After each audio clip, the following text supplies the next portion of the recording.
Hey, what's up everybody? Back with another DDR video. This video is gonna pick up from where I left off in my previous video where I was talking about the 2004 DDR at NYC Jacob Javits Digital Life Tournament, and I talked about like the competition, the freestyle division, and ultimately Reflex won that tournament. Pickles got second. I don't know who got third. I want to say it was either Chris Fire or Dino, but I could be wrong about that. And I really do think Reflex deserved that win. He was really good back at that time. And in my previous video, I said that this tournament was, that I thought it was perfect attack. I'm actually not sure that it was. It might have been 2 out of 3.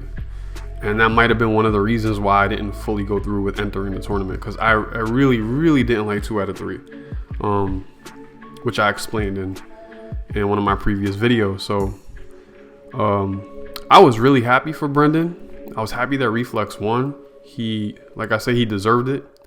He was able to keep up with everybody else in terms of the AAA stuff, and I think that's kind of what he focused on. I'm not really sure that Brendan was really into options, but he could do options. Like, Brendan had no problem playing the 10-footers on shuffle.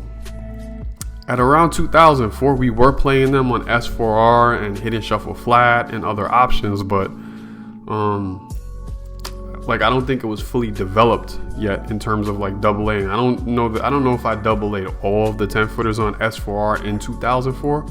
So shuffle was still, you was still like saying something if you could come through and like play them on shuffle without the bar or whatever. I remember when I think JSB was supposed to come to the Digital Life 2004 tournament, and he didn't, but Adam Aw came, and Adam Aw played with JSB, and I remember warming up with him, not for the tournament, but for like an exhibition, and playing PSMO on shuffle no bar, just as a warm-up. And me and him had a conversation about it. I don't really remember what we were talking about. I think we were just talking about like what it was like for him to play with JSB and so on and so forth. But I was kind of bummed out that I didn't get to play in that tournament the way that I wanted to, because there was so much competition. The prize was so high. You had Pickles was from Canada, and he was there. And then you had people from Maryland and people from Florida and people from California. There's so many people there. But I like I said in my previous video, I don't really think that it was the best way to find out who was the best DDR player. So I was kind of bummed out about the tournament not being like options and not being perfect attack. Around this time in New York City, the competition was still me, and I was still pretty much winning all of the local tournaments in that area. When I say local, I don't mean just like a few people show up. I'm talking about at least everybody from New York City shows up, and then people may come in through from like New Jersey, or like from what I remember, Qkumbr from Pennsylvania, he was also really good. He played 1X. I'm pretty sure he played no bar, or at least 1X, and he played on his toes. I was talking about David Togo on one of my previous videos, I think in the last video about Digital Life, and I think I said something by accident. I said that David Togo was one of the few people who played on his toes like Pickles, and I meant to say Qkumbr, not Pickles, but Qkumbr played on his toes, and he was really good. He had a lot of AAAs. I don't know if like you just had to be good at everything. If Qkumbr, his name was Matt Vanston. You had to be good if he came through. I have family out in Pennsylvania, so when I would go out there was at least one time I went out there, and Qkumbr picked me up, and we drove around to other arcades, and he brought me to some really cool arcade. It was like this, like, it almost seemed like a store that closed down that they just repurposed with a bunch of DDR machines. And I just remember the guy who owned the store, his name was Fat. his name was just Fat, and I thought that was hilarious. Like his nickname, I'm pretty sure his name really wasn't Fat, but they just called him Fat.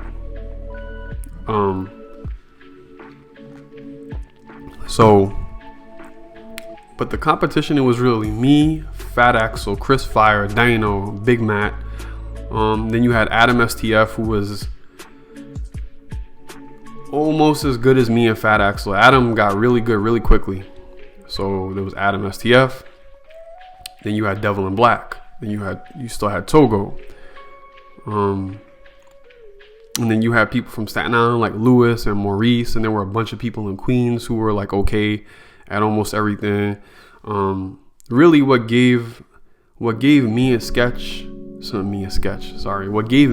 Fat Axel and Chris Fire and Dino and Big Matt, and to a certain degree Devil in Black and Adam STF, and probably a couple of other people in the city who I'm forgetting. What gave us the competitive edge was still that 10-footers were still a bit of a problem for a lot of people. I'm talking about the beginning of 2005.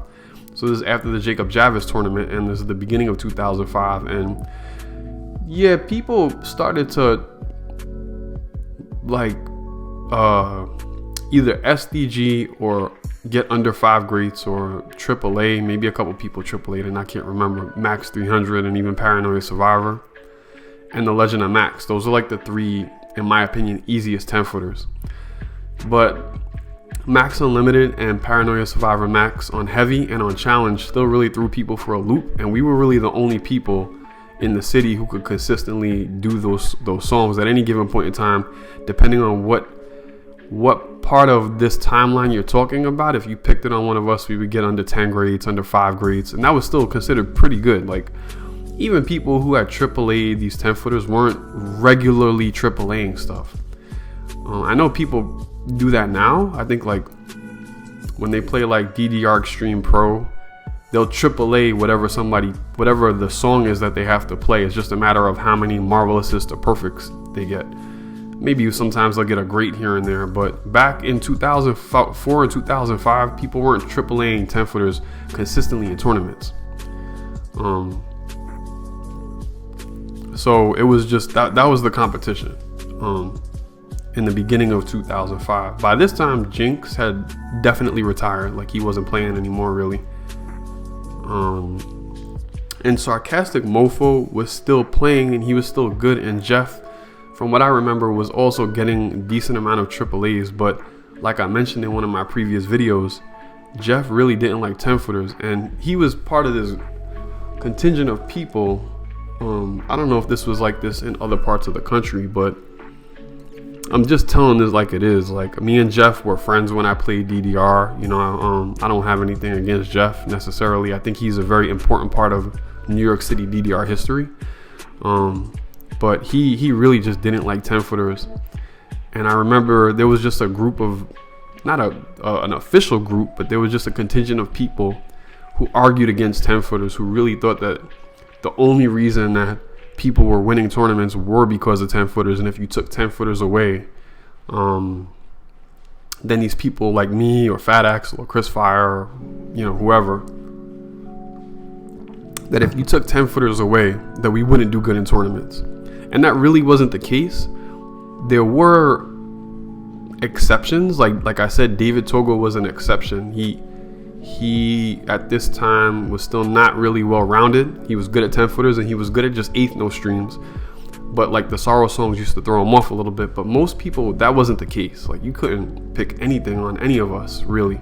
It was just a matter of who was more consistent and who got the lowest grade count, and that was always me at this time. In all these tournaments. So there was this one tournament in Tri-County Flea Market in Long Island.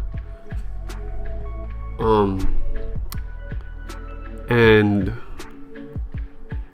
I remember in this particular tournament, I don't remember exactly who it was. It might have been my cousin who was good friends with Jeff.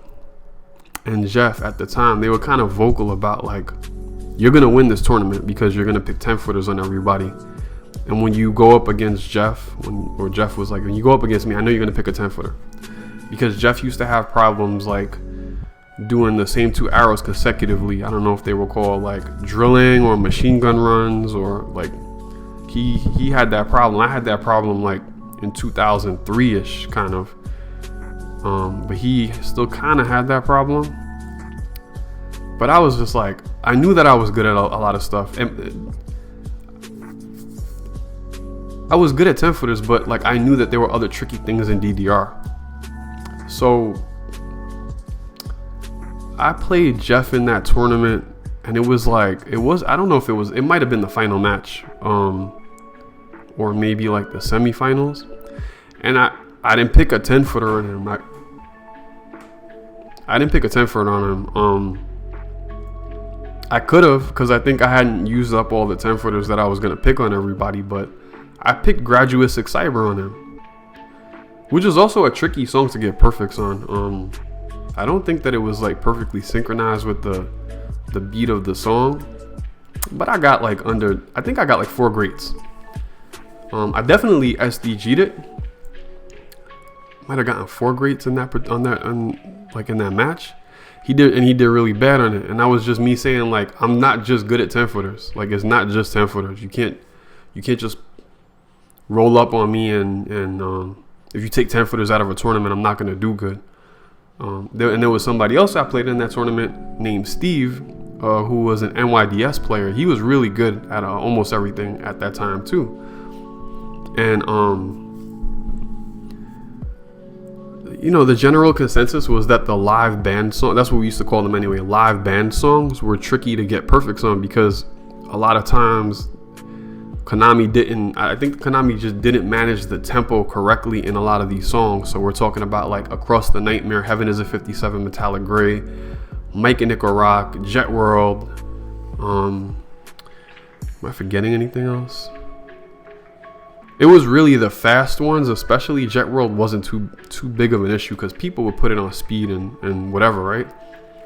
But it was really Across the Nightmare, Mike and Nickel Rock, and Heaven is a 57. And if there's another one that's like 250 and 260 beats per minute that I'm forgetting, then let me know in the comments. But I remember playing this guy Steve, and I also didn't pick a 10 footer on him. I think that I was the one who picked Mike and Nickel Rock on him, and I remember getting like 1 or 2 greats in tournament on Mike and Nickel Rock. I think that at that time my best was 3, and I beat my best by either 1 or 2. And I think he did pretty good too. He might have got like 8 or 9 greats on it, but like at that time anyway, that was pretty good. But I was just like, I'm not just good at 10 footers. Like, you're not just gonna come through and like expect me to just pick PSMO on you and that's it. Like, I can't do it. Like, these songs were light work to me. Like, I had already been through the ins and outs of like all the Sora songs and all the live band songs and all that stuff, Like, it wasn't an issue for me. It really wasn't an issue for me, and it really wasn't an issue for the other guys who were good at 10 footers. Aside from David Togo maybe, and David eventually learned how to do that stuff too. So that's kind of what the temperature was in terms of like the beginning of 2005, like what the DDR community was kind of like. And around this time, because Digital Life happened and I felt like it was a missed opportunity on my part, it was the first time where I considered not playing DDR anymore. Like, I wasn't really interested in playing in the groove. I had no real interest in playing in the groove. And we weren't sure what Konami was gonna do with DDR, because it was just extreme. And I think they were still making home mixes. I don't remember when the one for Xbox, I don't remember what that one was called, but that one came out. And there were 10 footers in that one too. There was a 10 footer in that one that was I think it was 360 beats per minute, and I don't remember the 10 footer. I don't know if it ever made it to the arcades. And I think that there was it was one of the first regular speed 10 footers. And I say regular speed, I mean like something between like 120 to 200 beats per minute. I think it was this song called Mad Blast, and I think that was on Xbox. And I think there was a DDR mix called Party Mix, and I think that was the first mix that had Paranoia Respect, if I'm not mistaken. And then there was Home Version Extreme, which had Max Period. So they had other stuff, and they were coming out with other DDRs for home versions. They just weren't making anything for the arcade. I don't know what it was like to play DDR in Japan around this time. I don't think In the Groove ever gained any popularity in Japan. But I think that, like, I don't know, Take and Yasu and Aaron were like the three. They were like the three big people in Japan. But you know, it wasn't uncommon to see other people. Like, there are other people in the United States and even in New York who were like producing AAAs, and like this was kind of all that mattered to a lot of the people who played DDR around this time with AAAs. That's what they measured how good somebody was at the game. And I explained it in one of my previous videos. That wasn't like, to me, that wasn't gonna determine who was good at the game. Then we could put everything on shuffle or play more difficult edits to see who was better at the game.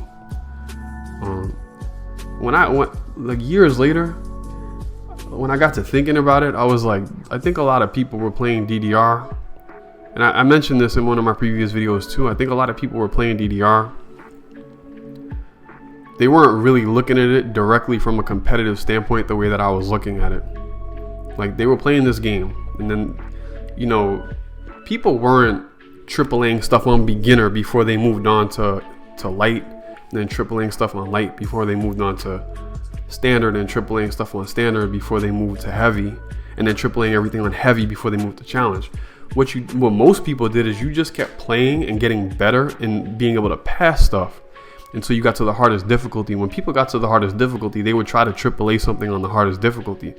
What we wound up doing in New York is we just kept going with that. We didn't stop. We didn't stop at heavy or challenge and be like, all right, we're going to try to AAA. I wanted to go further than that. And to me, further than that meant like either harder edits or shuffle patterns and options. Because like it was very telling to me if I got on the pad and played somebody, whether it was like a casual game or in a tournament, if you had 200 AAAs and you stepped on the pad with me and we both played something, we both got around the same amount of greats. Like if we played Max Unlimited and I got like 3 greats and you got like 2 greats or you got 4 greats, we're about even. Play it again, might be a little different, but it's going to be around the same. We can both get around that. It's not like somebody can play Max Unlimited once and get a B and then play it again and get 3 greats. Like your range is about like under 10 greats. But if we play one of these 10 footers on sudden shuffle flat and I get 20 greats on max 300 on sudden shuffle flat, for example, and you fail or get a B, if we play it again, I might get 18 greats, I might get 24 greats, get 23 greats and a couple misses. If you got a B or you failed it the last time, you're not gonna get 20 greats on it.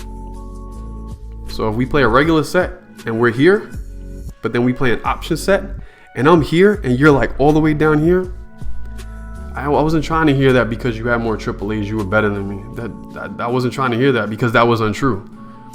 Like, to me, AAAs were like,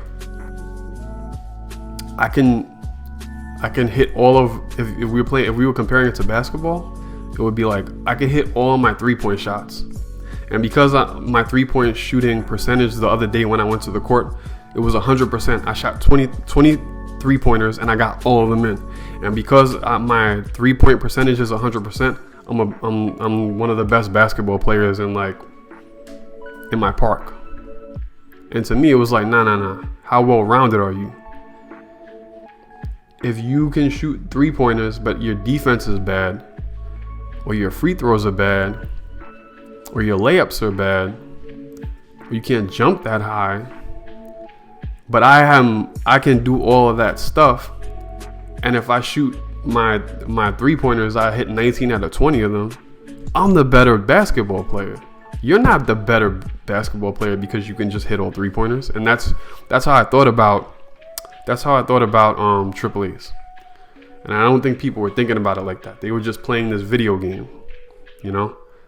The same way people try to speed run through like a platform game or something. They were playing this video game and they were getting Triple A's. They're getting the highest score on the most difficult regular chart of a song. And I think thinking back on it, I don't think that I was wrong in the way that I thought. I just didn't see it through that lens at that time. I thought everybody was trying to find out who was the best. I think that was a byproduct of like people being good at getting perfects and triple A stuff. They would then go to these tournaments, and because they had tried to triple A all this stuff, if they went to a tournament, they probably win. But my focus was like, how can I show people, or how can I prove to myself that I'm the best in New York and eventually the best in the world? That's where my mind was. And getting Triple A's did not prove to me, because it never helped any of these people in these tournaments with me. So like the way that the community was going in the direction, I really wasn't feeling it. And it was a number of reasons. It wasn't just the community. It was the fact that Konami didn't seem to be making any more arcade mixes. I wasn't sure. I don't think we had any confirmation for sure that there was going to be another Digital Life or another tournament of that caliber. So I wasn't even sure if I would be able to really enter something to prove to myself where I was in terms of DDR. One of the biggest reasons that I stopped playing, or I kind of distanced myself more and more, was because the community had a big problem, in my opinion, with like this troll mentality. And this is not exclusive to DDR. Like this happens in almost every video game community. There are very, very few video game communities that didn't turn into like very toxic and like just having a troll mentality. I've been called the N-word in messages, on forums, on more than one occasion. Been told that by people they wish that I died. A lot of this was on Aaron in Japan, and a lot of it went unchecked. I remember like reading people's responses. I'd be like debating with people about the game, not saying anything personal, and people would be like, they would do like, I hope you die, or like, you know, somebody would message me and call me an N-word. And that stuff would go unchecked. Like I'd watch the moderators just not do anything. But like if I was arguing against something DDR related, I remember a few times they would step in and be like, and get on me. Be like, this person just called me an N-word, and like that didn't bother you. That was okay. So it really just turned into like, to me, it was just like a cesspool of like troll mentality, and like everything was a joke because you could say anything online. These people were like, some of these people were in different regions of the country, so they were never gonna see me and say this stuff to my face. And it's not like I was some like big bad tough person where I was like ready to beat up anybody who was gonna call me like the N-word in my face or like say something disrespectful to me. But I was from Brooklyn. Like I didn't grow up in an environment where you can say stuff like that to people and not have to like answer to these people in their faces. Some of these people were more well known, and some of them were just nobodies, but regardless, it just seemed to be like all throughout more and more of the community. And I just wasn't feeling that. I really didn't like that. I was still kind of coming off of like the way that I grew up in New York City. So I really didn't have patience for somebody like that. No, you know, and nobody's ever said anything like that to my face. And I've seen other people. I don't want to speak for anybody. I really don't care what the community as a whole thinks necessarily, but like I've seen other people call prominent other DDR people like names and racial slurs and stuff like that. And it usually, you know, I was so surprised by how it just never got checked. So there was that. And that was one of the main reasons I stopped playing. Like I couldn't do that. I couldn't deal with that. I really couldn't deal with that. And you know, it did look like the community was kind of moving toward In the Groove, and I already explained that I just wasn't into In the Groove like that. So I was thinking about, I think I had mentioned at some point in 2005, I was like, I'm retiring. Like I just couldn't find my footing in the DDR community or where I wanted to be with it anymore.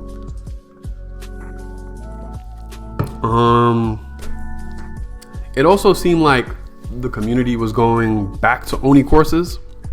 And I remember the Oni courses kind of making a bit of a comeback or gaining popularity again. Because I guess people had kind of figured out how to AAA stuff. So they were going back to the Oni courses to get Marvelouses. And if DDR had made more mixes, I think people would have just went on to the next mix and played the next mix and so on and so forth. But they didn't. So I think people went back to the Oni courses. And I remember a lot of people, I never went back to Oni courses. I didn't like Marvelouses, but I do remember a lot of people playing Oni courses, playing Legend Road and getting Legend Road scores really high. And that was cool. I thought that was really cool. And playing the easier Oni courses or playing non-stop courses, they were like Oni courses, but if you missed an arrow, it wasn't like a battery. It was just like the normal DDR life bar. It wasn't so strenuous. Non-stop courses were just like you played a set of songs.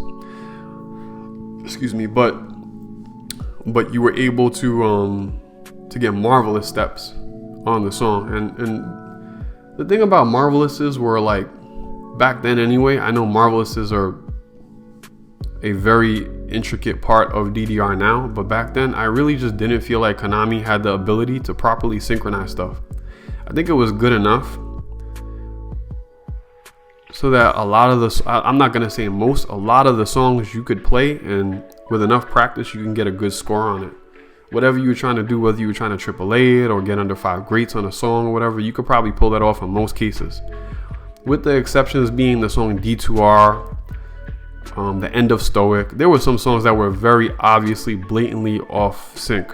It was, but some songs drifted. Some songs would be synchronized, and then there would be something would happen, like there would be a pause or a tempo change, and it would throw the song off. Or it would be like the live band songs. I don't think Konami had the ability to properly synchronize songs consistently. I know there's people out there who probably know more about this than me in terms of the hardware or the software of these DDR mixes and how Konami makes them. I find it amazing. Maybe amazing is not the right word. I find it interesting that the Stepmania community has figured this out. The people make step charts and step files for Stepmania, and they can synchronize them perfectly.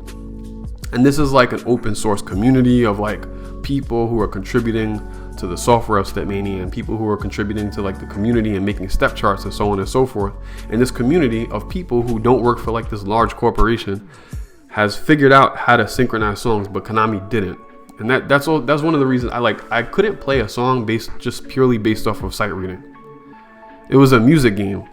So to me, it was just like, I would like to use the music to get an accurate step.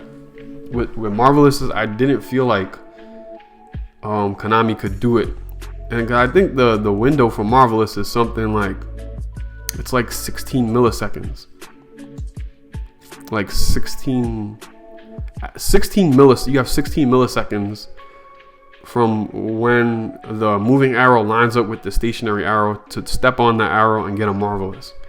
And that kind of accuracy, coupled with songs not being synchronized, it wasn't fun for me.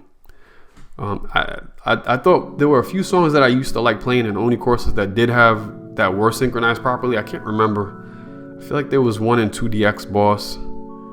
Might have been DXY. I don't know if it was DXY. There were a few songs that were like synchronized good, and I used to like playing them to see like how many Marvelouses to perfects I got. I don't think I ever got single digit perfects on anything that I was able to count. Like sometimes I would play the first song in an Oni course and then step off the pad and let it fail to see how many perfects I got in the song. And I think maybe I got like anywhere from like, I definitely got perfects in the teens, but I don't think I ever saw less than 10 perfects on anything. But it just wasn't fun to me at all to like play these songs and like they weren't synchronized properly. And I needed the music and the steps to be lined up, and Marvelous didn't feel that way to me. So I remember on Aaron in Japan, a lot of people were posting their Oni-core scores. And at this time, I was kind of losing a little bit of interest in DDR, which was unfortunate because I had put so much of my heart and soul into the game. For reasons I described in previous videos, I was like so heavily invested in the game. All my best friends were from DDR. Some of the biggest accomplishments that I've ever done in my life were from DDR. And it was kind of unfortunate that like I was losing interest like that, because I felt like it had so much more life to it.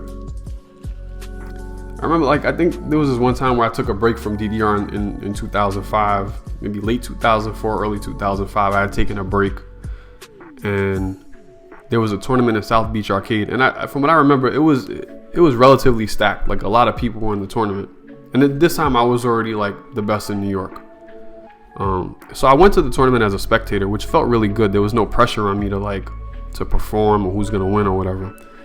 I think I remember Qkumbr being in this tournament as somebody from out of state, but I think Chris Fire Dino were in this tournament. That was like their home arcade. And I went to the tournament. So I told the tournament organizer, I said, I'm not gonna enter the tournament, but let me play the qualifier. I just wanna throw people off. I just wanna fuck around and play the qualifier. And don't tell anybody that I'm not gonna enter. Just tell them that I entered the tournament. So the person agreed. They let me play the qualifier. People were like, oh, I thought you said you weren't going to enter. I said, I changed my mind. I'm just playing the qualifier.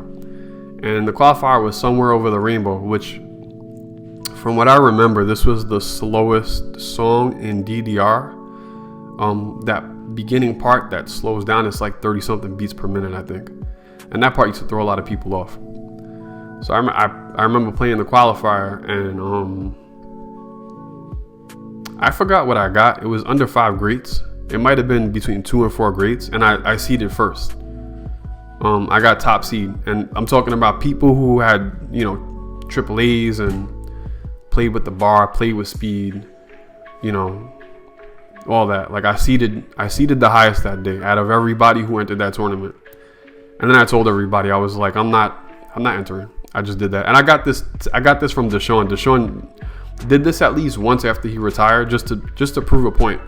And I think he also, whenever he did it, he might have seeded like top or second from the top seed, and then told everybody he wasn't entering. And I think he had told me that story, and I was like, I'm gonna do that now.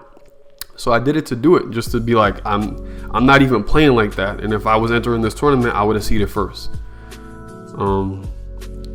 So I was kind of falling back a little bit from DDR, but I was still playing options. And I felt like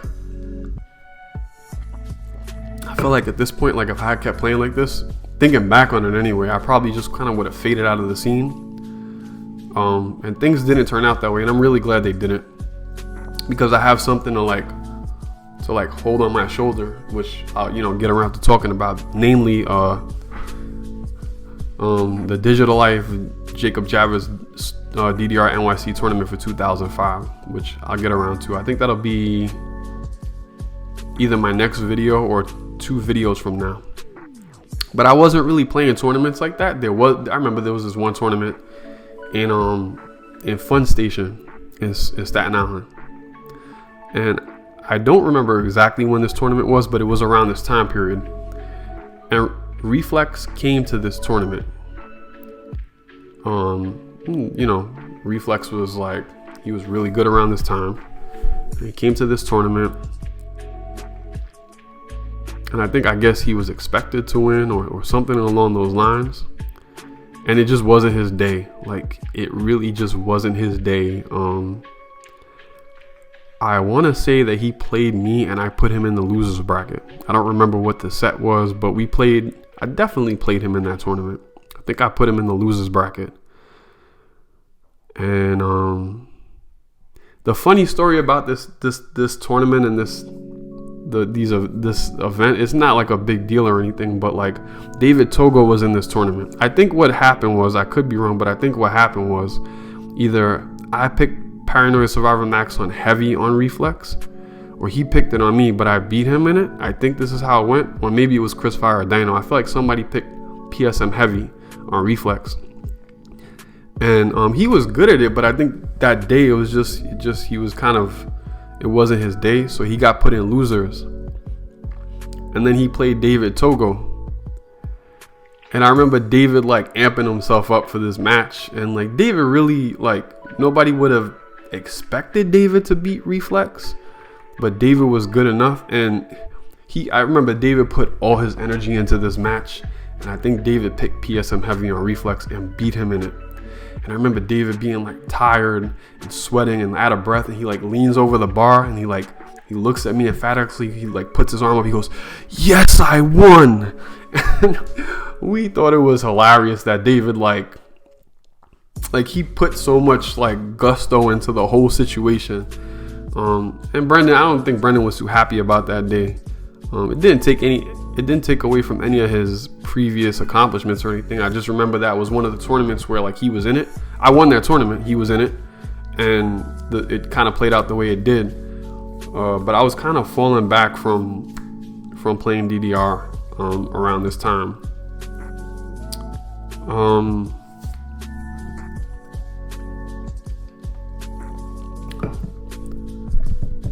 Where do I want to go with this? There was a tournament that happened in South Beach Arcade. I want to say it was in 2005. I'm pretty sure it was in 2005. I think it was an options tournament, and it was Perfect Attack. There was that options tournament at FYE that Jinx beat me in. There might have been other options tournaments here and there, but they weren't as common as just regular Perfect Attack or 2 out of 3. Not that those things are mutually exclusive. You can have a 2 out of 3 options tournament or a Perfect Attack options tournament. It was just like regular, no shuffle, no options, except for speed, 2 out of 3, or regular, no options except for speed, Perfect Attack. But I think that this South Beach Arcade tournament was, I think it was Perfect Attack, and it was options, I believe. And from what I remember, I don't remember everybody who was there. Again, I remember Qkumbr being at this tournament. He was from Pennsylvania, so I'm pretty sure he was at this tournament. Everybody from New York City was in this tournament. Big Matt was in this tournament. I want to say Reflex was in this tournament. I really wish that I could find the information on this tournament, because it was like a heavy tournament, like a lot of heavy hitters. I don't know if people from Maryland were there. Maybe it wasn't even like a, I don't know. Everybody just decided to show up for this tournament. Probably people from New Jersey. Mad people were in this tournament. A lot of people. And maybe was Technic? Maybe Technic came down for this as well. I don't remember. I feel like maybe Technic was in this tournament too. I could be getting the details mixed up, but I remember from back when this tournament happened, there were a lot of people in this tournament, and it was Perfect Attack and it was options, and I won the tournament. And to me, that tournament proved to me that no matter what tournament I entered or where I went, that I was gonna win these tournaments. If it was gonna be like this, and this tournament was a precursor to what happened in Jacob Javis Digital Life 2005. Like, these tournaments, people come through. They came through with all their AAAs. And they were playing me, and I was, and it wasn't it wasn't just like everybody got washed because it was an options tournament. Because like, I had to be really methodical about things that I picked on Fat Axel or Big Matt or Chris Fire or Dino, because they knew what I was up to. They knew that I played options. So, and even Reflex, you couldn't just pick Max Unlimited on shuffle on them. Like, it had to be extra. But yeah, the tournament was crazy, and I won that tournament. And to me, I was like, the lineup for this tournament was insane. And for me, that was enough to tell me that, like, I played every archetype of person. I played this tournament had like a lot of the people from Staten Island were into like the easier song AAA. So like Lewis and Maurice were like that. Like they weren't really into 10 footers too much, but like they'd play like you know, R3 or like those old third mix songs like Love This Feeling, and they would AAA those and get really low great counts on those. So like you had those archetype of people who were good at like the more technical stuff. And then you have people who were, I don't know, maybe Deshaun into this tournament. I don't remember, but like there were mad people in this tournament. You had the archetype of people who were like good at the 10 footers, like David Togo, and then you had the archetype of people who had almost AAA'd everything, like, or had mad AAA's like Chris Fire and Dino and Qkumbr. Now, this tournament had every type of person, and me winning that tournament, I was like, yo, and this shows like to me that I was up where I wanted to be and where I thought I was. And it wasn't just the fast stuff. And that's what a lot of people don't understand when I talk about like options and 10 footers. A lot of people were focused, for rightfully so, on like 10 footers on S4R because it was mad hard. It was stamina draining. It was a lot of people couldn't even read the arrows like that. People couldn't even read the arrows like that. And around this time, I had started training, playing 10 footers on 1.5 S4R, which was like, thinking back on it, I was really crazy. I was really crazy playing a lot of this stuff. Playing 10 footers on S4R was crazy enough in 2005, in 2004. But I remember like the beginning of 2005, the end of 2004, I was playing them on 1.5 S4R. Like in my head, I was gonna AA them on 1.5 S4R. Obviously, I never did, but I was gonna AA them on 1.5 S4R. That's where my mind was. That was like the next thing for me. It was doing 16th note streams at 200 beats per minute, which was really a lot of people. Most people weren't doing that back then. It was like doing 16 note streams at like 200 beats per minute, and it was 10 footers on 1.5 S4R. That's where I was going. And nowadays, I know people don't play options and shuffle and everything, but I do know people play streams on very high speeds, and that's cool. That's really impressive. It's just that like people had trouble around this time. Most of the player base who was good wasn't really able to do stuff past like 160, 170, 180 beats per minute. When In the Groove 2 came out, I think people had a reason to like go in that direction. So that song Summer and In the Groove 2, that's something that I was doing like at the end of 2004. I'm glad that they put Summer and In the Groove. It's just I had a lot of edits. I had a couple of dropout edits with 16 note streams in them that I was able to do. So the fact that like all the like every kind of archetype of a good DDR player was in this tournament, and I won. And it's not like I got sent to the losers bracket or anything. I won. The thing that I was gonna say earlier that I kind of lost track of is that it wasn't just the 10 footers. What I would do to these people who had mad AAAs, but they played with the bar on speed, 1.5, 2x, even 3x for the slow stuff. I would just pick a song at 100 beats per minute on hidden shuffle flat. It was worse than picking max 300 on S4R on people who play with speed. It was bad. It was really bad. Like I went in both directions when it came to this. Fat Axel was really, really good at that. He would play on hidden shuffle flat 1x. And so I mentioned in one of my earlier videos, but what hidden does is like the arrows travel up the screen and then halfway they just kind of disappear. So you have to somewhat subconsciously remember what arrows were there. If you're playing a fast song, this is not really that difficult. Like you play DDR enough, you see them, they disappear, you just step. It's not that bad. But when you slow the song down and you pick My Summer Love or the My Summer Love remix or the Orion .78 AM Euro mix or Sana on hidden shuffle flat, forget it. Like it was like fail. It was like fail, like that. Like 10, they couldn't do any of it because they were so used to playing on speed. It wasn't like, with the 10 footers on S4R, at least you got to see what you were doing. you just had to, your reaction time had to be up, and a lot of people couldn't read it that fast. But with hidden shuffle flat, it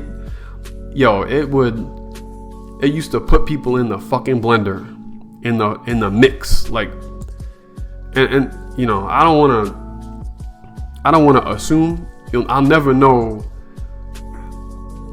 who coulda, shoulda, woulda about who I was like, what the score would have been if I played somebody back then if I didn't play them. But like, we don't have to gaslight the situation. You could be real about it. You know, were you seeing people like whoever was good at the time? Did you see them play 10-footers? Did you see them AA 10-footers on S4R? No. Do you think that they could honestly say, like, if they were being real with themselves, do you really think that they were able to get 5 grades on Electro Tuned on Hidden Shuffle Flat, or 3 grades on My Summer Love on Hidden Shuffle Flat? Come on, let's be honest now. Like, be real. Like, most people, like, a lot of these people couldn't do that. So I wouldn't have needed to play all the best players in the country to know whether or not, like, I was gonna beat them or not.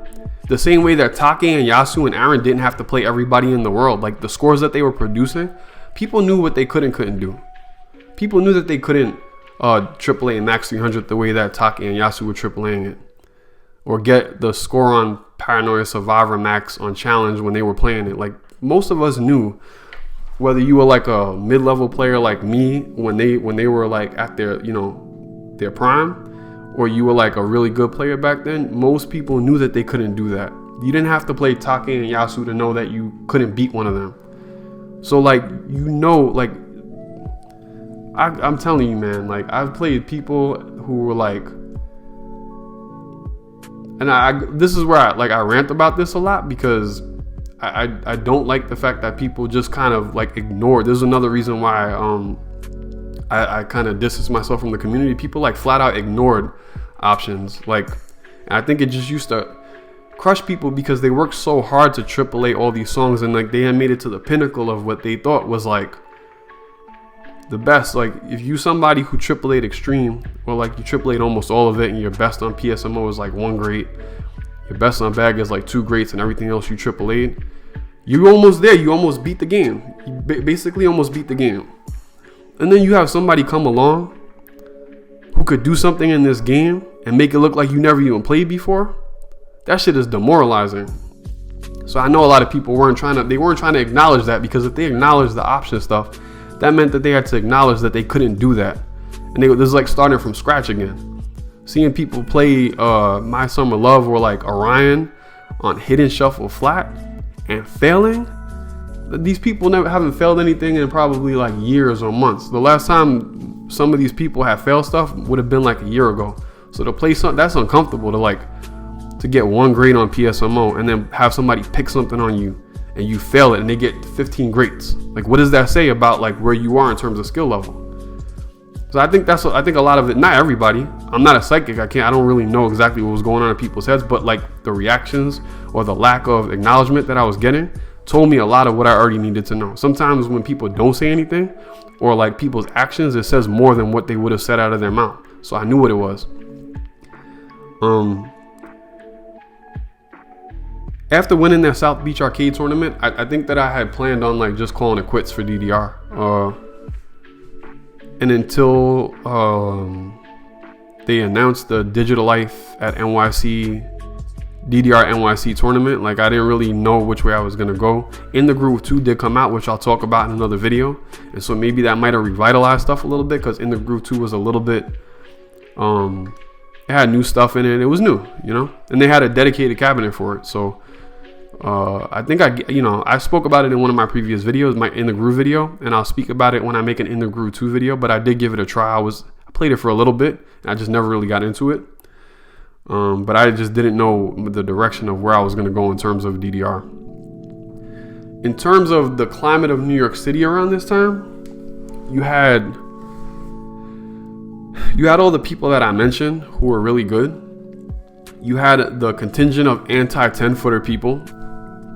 And I don't think that was exclusive to New York. There were just a group of people, good players and like people who didn't play technical that much, that just they swore that 10-footers were like ruining the game. They ruined tournaments, and so there was the anti-10-footer people. There was the AAA people, people who are just like, you know, they play on 2X, they play with the bar, they're trying to get as many AAAs as possible. And then you had the options people, and the options slowly but surely started taking over a lot of New York City, because it was just like, if you live somewhere else, you can ignore it. You don't have to like really face it, especially if people aren't like throwing the options down. Like I wasn't on Aaron in Japan every day posting on my option scores, and most people weren't either. So if you live somewhere else, you didn't have to go to the arcade and see somebody do something that you couldn't even pass, or you would get like a B or a C on. You didn't have to deal with it, so you could ignore it. But in New York, if you went to the arcade at any given time, you could see me or Chris Fire or Dino or Fat Axel or Big Matt playing options. So even if you trying to like, nobody was gonna like watch you get 2 grades on Max 300 and be like, yo, that's crazy, good job. Like, yeah, you would congratulate people, but it wasn't groundbreaking. It wasn't groundbreaking if somebody AAA Max 300. Not in front of me anyway. Like I wouldn't have even like batted an eye if somebody AAA something in front of me. So that was it. It was like you had the anti 10-footer people, you had the AAA people, you had the options people, and options really was like, that was the way to go if you wanted to be good in New York, or be considered good. In terms of the last thing I'll talk about is like the arcades. So I'm gonna try to go from top to bottom, from the top of the city to the bottom of the city, and just give another overview of the arcade situation. There was an arcade in City Island in the Bronx. City Island is like this seafood island, like right off, I don't know if it's in the Hudson River, but like I think there was an arcade, and that was like the supposed fourth mix. I never been up there, but I think they have fourth mix, and a lot of people, I think people go there to like play fourth mix. I don't know when they got rid of their machine, or which store or arcade it was, or if it was like a restaurant that had a DDR machine in it, but there was a fourth mix up there supposedly. And then there was an arcade that I mentioned earlier called Fun World. We used to call it Fun World Bruckner, and they had memory card slots, and for a while that was like my home arcade.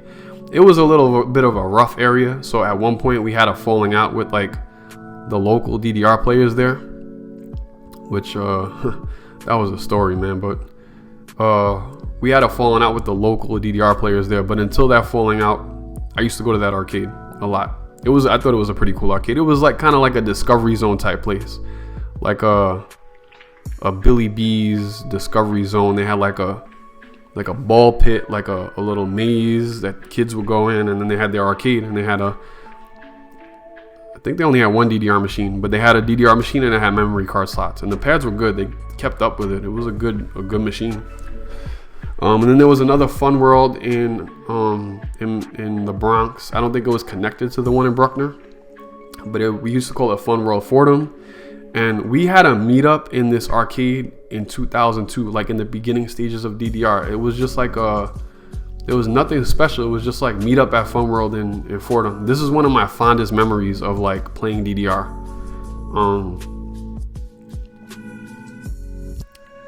And I don't remember when that closed, but that was another arcade. A lot of people, I think at least Visor worked at that Fun World in Fordham for a while. And we had a friend named Lamar. I think his nickname was Lord Savior. And he was a DDR player, but he also was a Tekken player. He was a fighting game player, and I think he worked there too. So moving down into, I don't remember if there were any other arcades in the Bronx that had DDR or DDR Extreme, but going down to Manhattan, you had this billiard on 86th Street. I know some people probably remember this billiard. And they had a DDR Extreme. I think it was a pool hall. I believe it was a pool hall, but I remember going to this place. We discovered this place like in late 2004, early 2005. We went to this place, and they had a pretty good DDR machine, but the thing was, they used to have like a half price Wednesday or something, where if you put $10 in the machine, it would give you $20 in tokens or whatever. But the tokens from this place also worked in Chinatown Fair.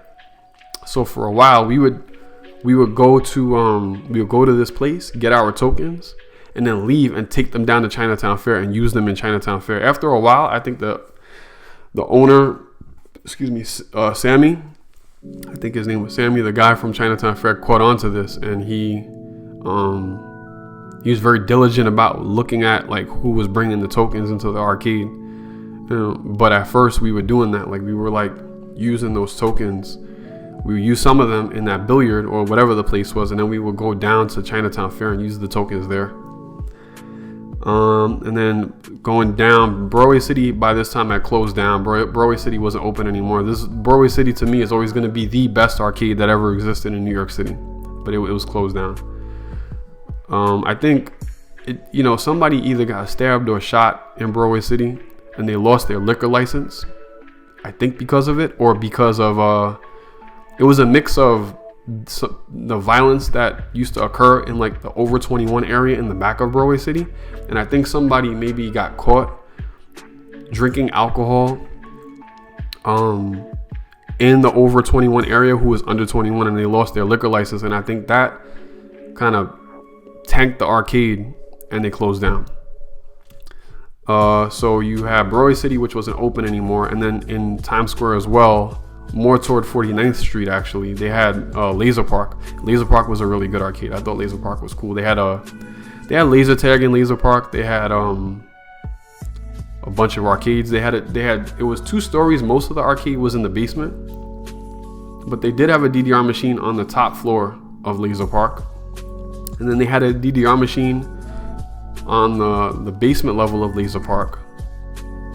Lazer Park was also one of 2 arcades in the city that had a machine called Techno Motion, which I'm surprised. I'm surprised that Techno Motion never caught on. It was a 9-panel dancing game, and for a while they had a Techno Motion in Lazer Park.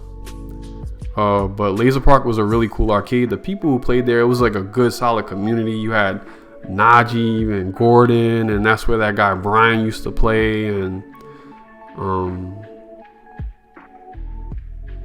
you had Jerry. He used to play at Lazer Park. They had a DDR player at Lazer Park named Justin, and he was really good at one point. I think he's probably one of the better players at NYDS, and I remember one time he challenged Jinx when Extreme first came out.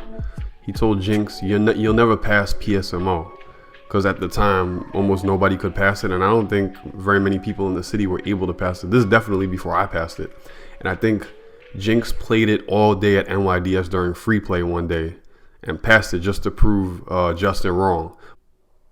There were Omar kind of hung out with the Officer O. He used to hang out with the Lazer Park people, and Stefan used to also hang out with the Lazer Park people when he was still around. But Lazer Park had a good DDR community, and they had these things on they put like grip tape on the pad, like on the arrows, and it was like it kind of split people in terms of like who liked it and who didn't. I used to love it because I used to want the pads like almost sticky. I didn't want my feet sliding anywhere. So the grip tape used to help with that.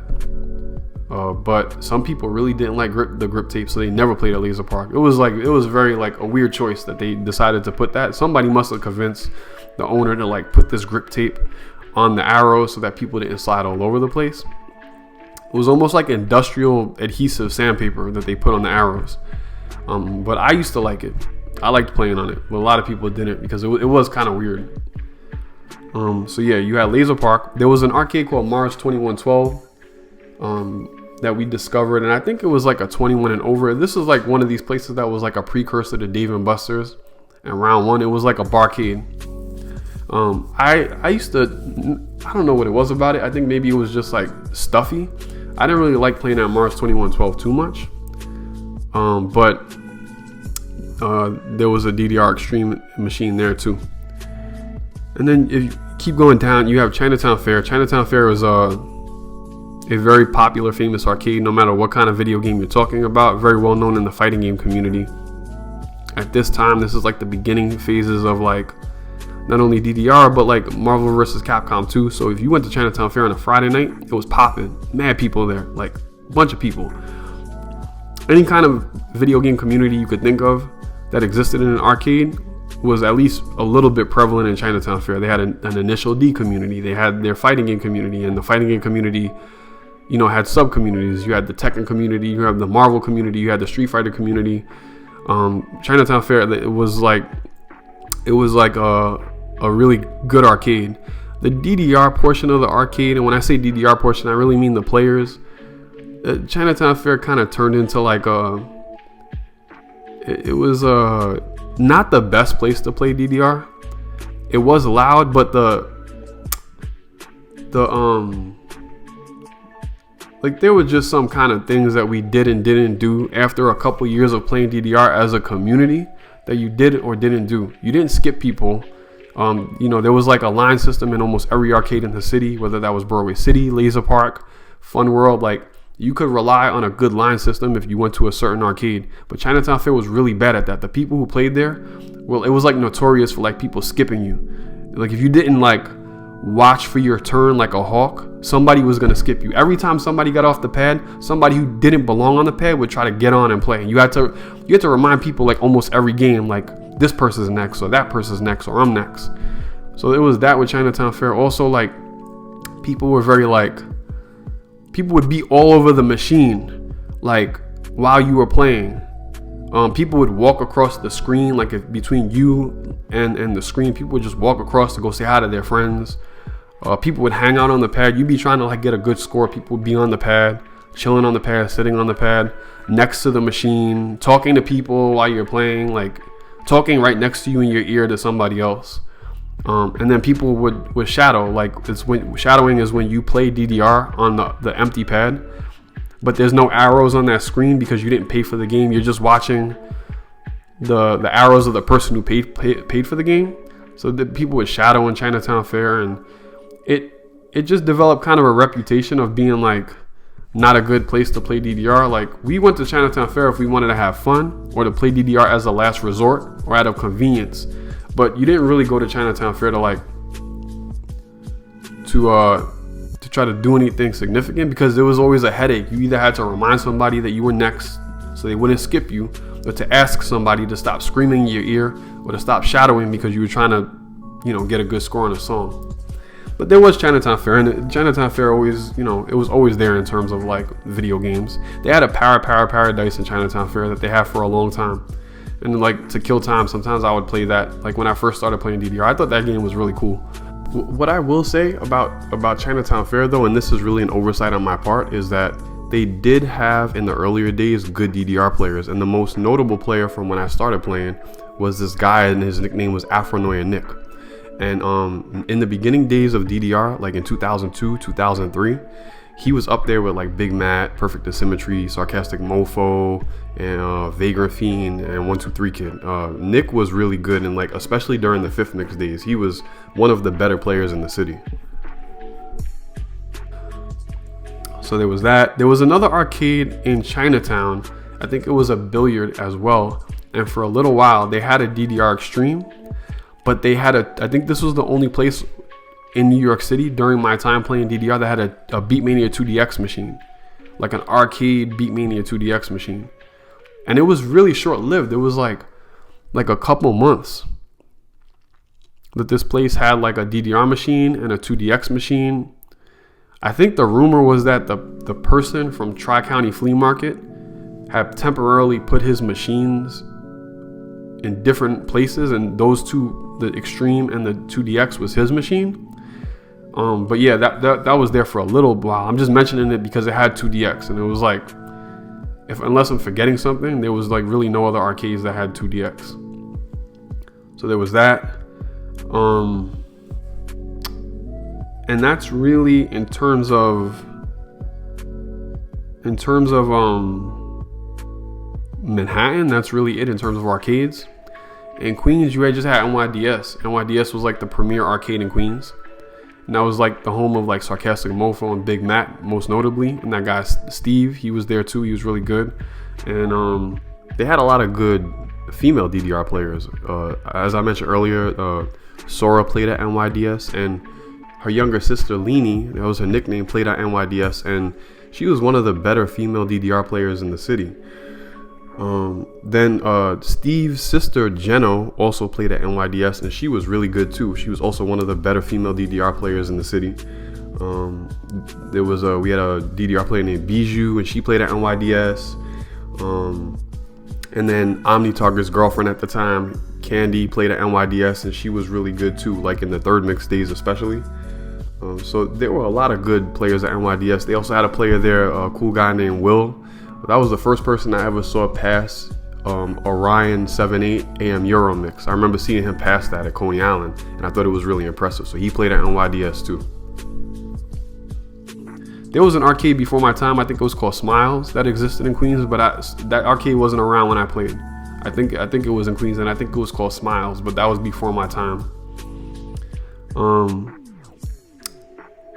There was a couple of arcades at different times in Flushing Mall, but I don't know. It was just kind of out of the way. That was the second place in the city. There was an arcade in Flushing Mall that had Techno Motion, and that was the first time I played Techno Motion.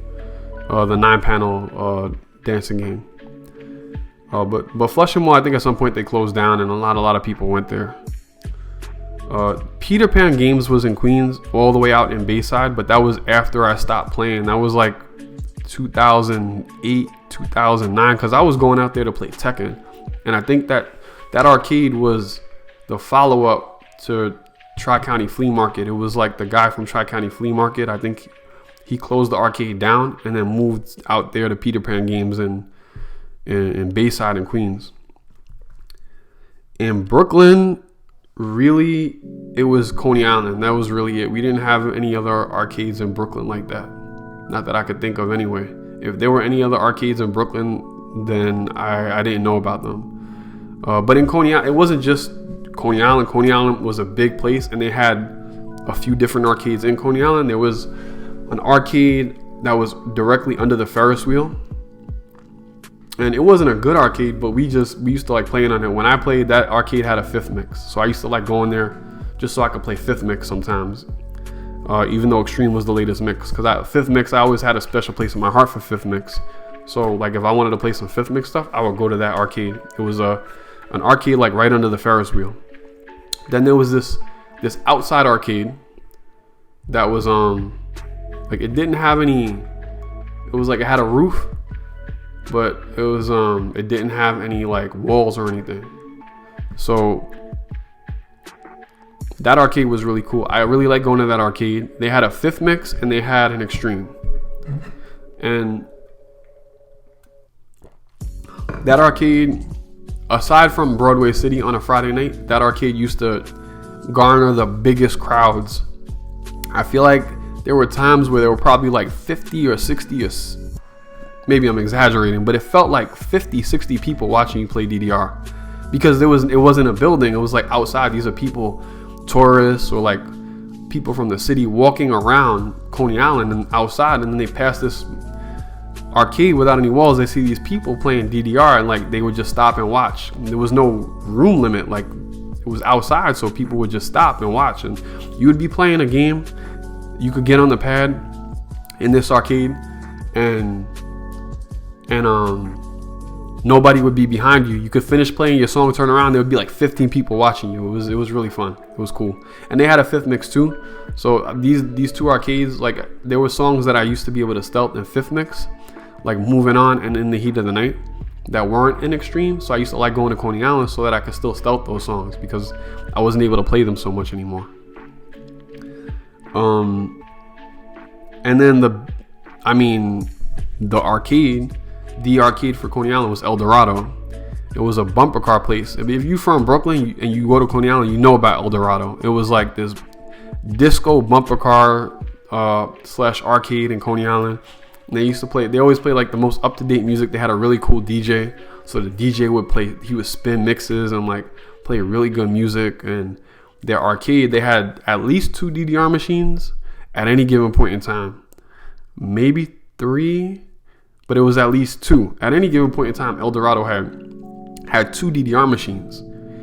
And one of them had memory card slots. If not both of them, at least one of them had memory card slots. And I'm not saying that after Broadway City closed down, I wouldn't say that was my home arcade, but I was at Coney Island a lot because I lived in Brooklyn, and it was about 30 minutes from me. The thing was, Coney Island was opposite everything else in the city. So if I was going to Coney Island, I had to commit to it, because if I was going to go anywhere else after that, it added 30 minutes to my travel time because it was in the opposite direction. But I used to love going down to Coney Island. I used to fuck with all the guys down there, all the DDR players. That's where David Togo was from. He was from Coney Island. There was an old school DDR player from Coney Island named Carol. I knew Carol through DDR, but Carol also was from Park Slope, the same neighborhood that I grew up.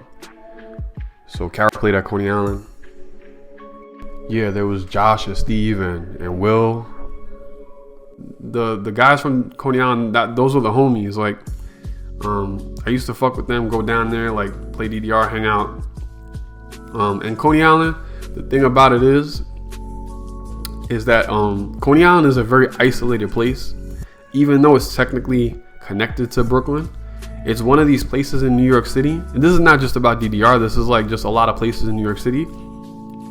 It's like an isolated community.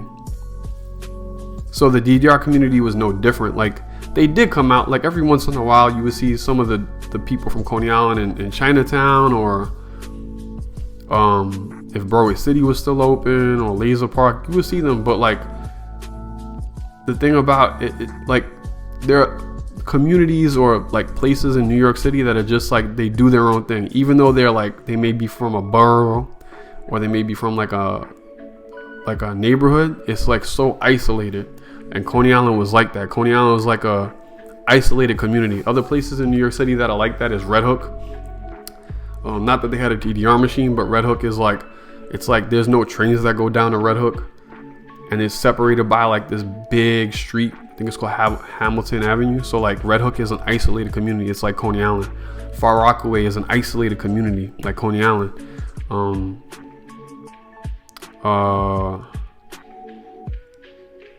There's just places in New York City like that. Starrett City is kind of like that. Co-op City in the Bronx is kind of like that.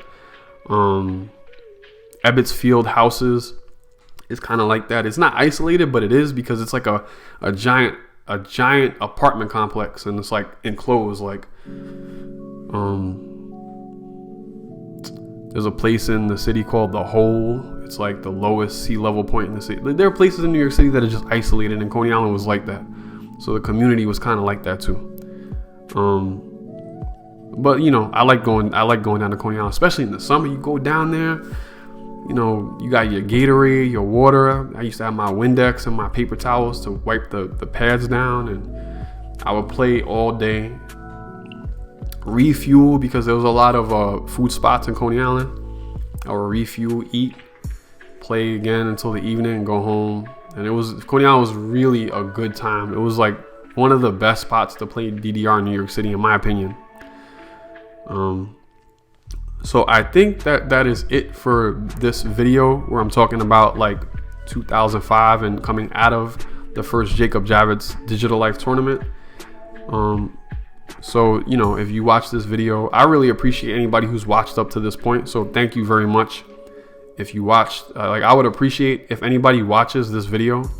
Like, part of me like just wants to say my piece and like kind of like document New York City DDR history, and also document myself and like what I did in terms of DDR.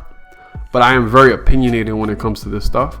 But if you watch this video so far, no matter who you are or where you're from, or like if you played DDR when I did, or you didn't, just watch the rest of this so that you can completely understand where I'm coming from.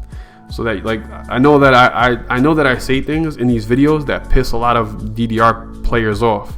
People who still play, or people who may have played back then, and they were, you know, advocates of 2 out of 3, or they were advocates of like anti-10 footers, or they were like advocates of like AAAs being the benchmark for who was like the best player. I know like some of the things that I've said don't agree with.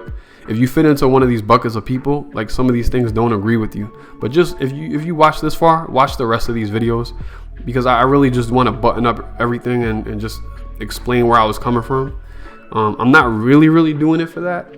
Like, if you watch these videos and you don't really agree with me, then that's fine too. But like, I'm doing this for like New York City DDR back then and what it felt like, and I'm doing it for me. And I'm doing it to put other people on, because the first half of these videos wasn't even really about me like that. It was like Deshaun and Stefan and Ironfoot and Vagrant Fiend and Big Matt, and like shouting up all those people out and giving them their flowers, you know, like,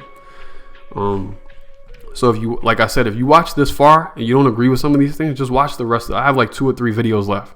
Just watch those so you can see exactly where I was coming from. Anyway, let me know what you thought of this video. I know this is probably one of the longest videos I made. You know, comment on the video, like, comment, subscribe, you know, whatever you want to do, and I'll be back soon with another one.